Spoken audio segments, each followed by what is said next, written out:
Menimbang bahwa pasal 5 ayat 2 pada dasarnya isinya sama dengan pasal 28 ayat 2 huruf A, di mana dalam penjelasan pasal 5 ayat 2 menjelaskan apa yang dimaksud tindak pidana dalam kasus tertentu, antara lain tindak pidana korupsi, tindak pidana narkotika,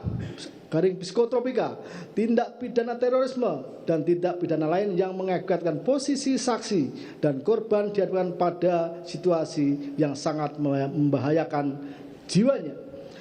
Menimbang bahwa oleh karena itu adanya pasal 28 ayat 2 huruf A junto pasal 5 ayat 2 Undang-Undang LPSK, pembentuk Undang-Undang Nomor 31 Tahun 2014 menegaskan adanya perlindungan yang diberikan kepada saksi atau korban tindak pidana dalam kasus tertentu sesuai dengan keputusan LPSK,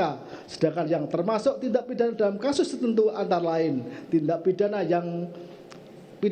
lain yang mengakibatkan posisi saksi dan korban dihadapkan pada situasi yang sangat membahayakan jiwanya.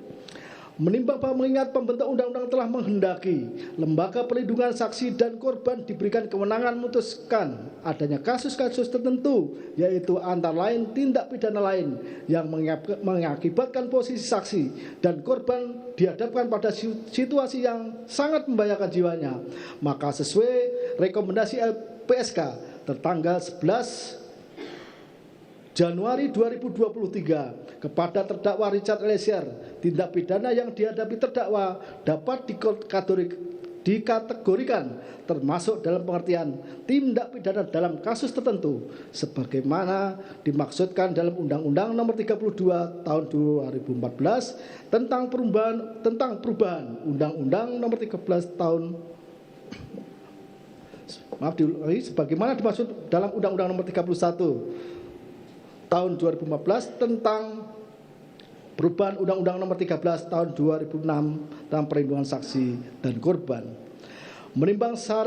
bahwa syarat selanjutnya untuk dapat ditetapkan sebagai pelaku yang bekerja sama, justice kolaborator terdakwa bukanlah sebagai pelaku utama.